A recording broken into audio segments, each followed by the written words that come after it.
everyone, welcome back to Blabbers of Joel channel.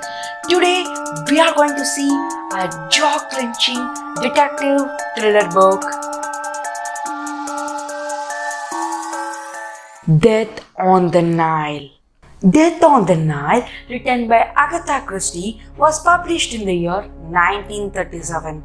Agatha Christie chose a beautiful setting for the whole story. It's the River Nile. Now, without further ado, let's move further and see what is waiting for us inside the book. This book, in my opinion, is a masterpiece of work.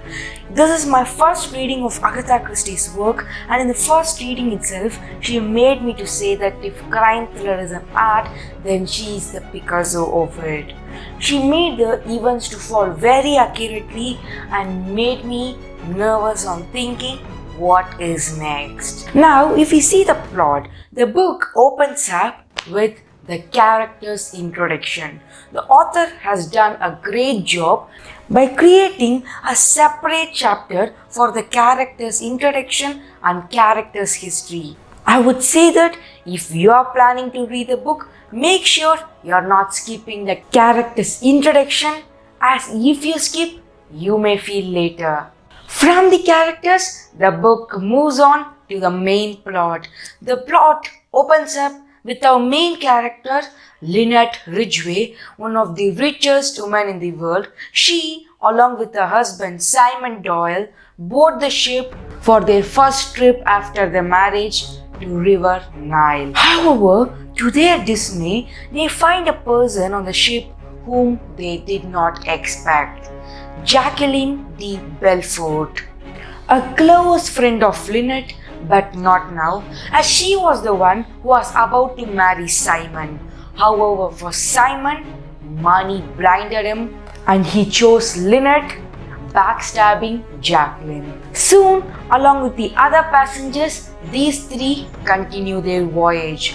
However, very soon, Lynette almost meets her death after being nearly crushed to death by a big boulder which falls off from a cliff. Although everyone knows that it's not an accident, it was done purposefully, they can't find the doer.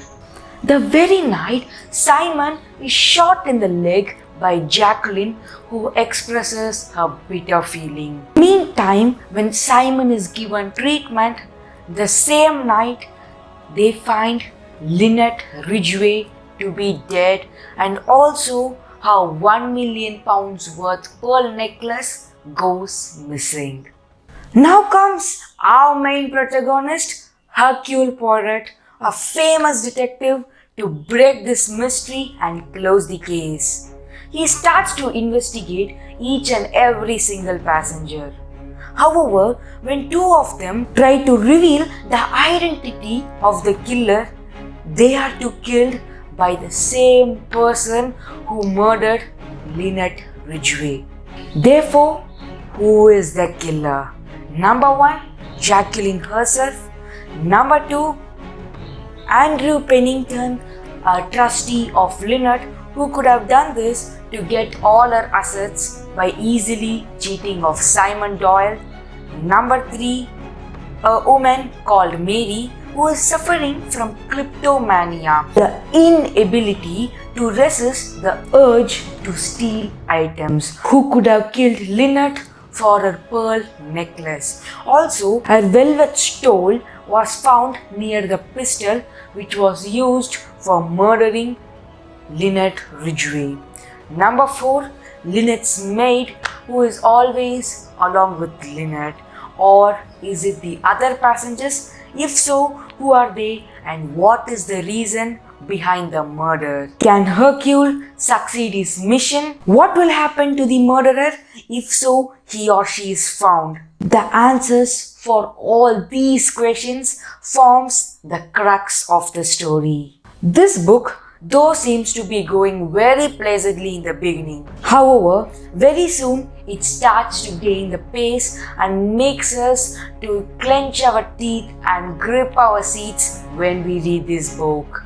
I would give 4.5 star ratings out of 5 to this book and would recommend this book to anyone who is currently feeling bored and is in search of an interesting book.